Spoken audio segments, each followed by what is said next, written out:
Et on commence, Pascal, par un pari sur la déchéance de la nationalité. On ne va plus parier là-dessus.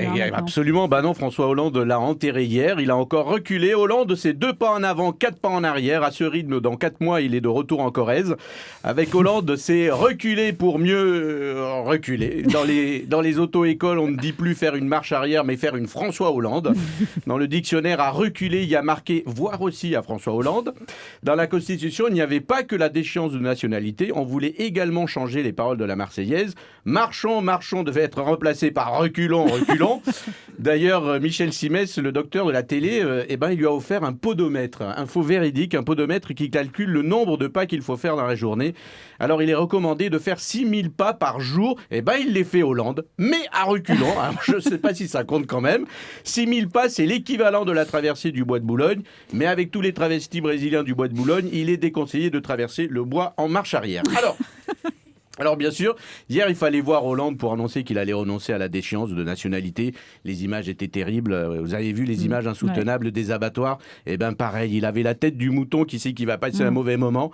Même moi je me suis dit, le pauvre, il faut l'étourdir avant, c'est pas possible, ça va être très difficile.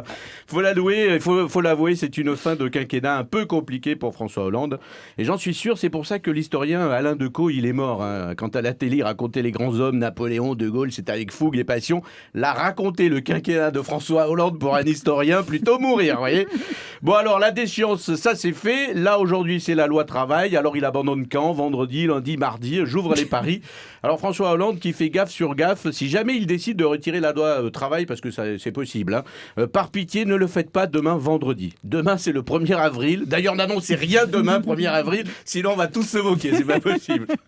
On va parier également ce matin sur l'affiche de campagne de Nadine Morano, et ça, c'était pas un 1er avril. Donc non, c'est une vraie affiche, je vous conseille d'aller la voir, puisqu'elle se présente à la primaire des Républicains. Il y a déjà 15 candidats à la primaire des Républicains. Chez les Républicains, il n'y a que la machine à café qui ne se présente pas. Et c'est la seule aussi qui n'est pas mise en examen chez les Républicains. Le nombre de Républicains mis en examen, c'est incroyable. Cela dit, c'est le plus bel hommage rendu à Jean-Pierre Coff. Ils ont plus de casseroles que Jean-Pierre Coff dans toute sa carrière. Alors, l'affiche de campagne de Nadine Morano, il y a sa photo. Ou la photo de sa fille. Non, parce qu'elle disait que la France était un pays de race blanche. C'est faux. Quand tu vois sa photo sur l'affiche, c'est plutôt la France est un pays de race botoxée.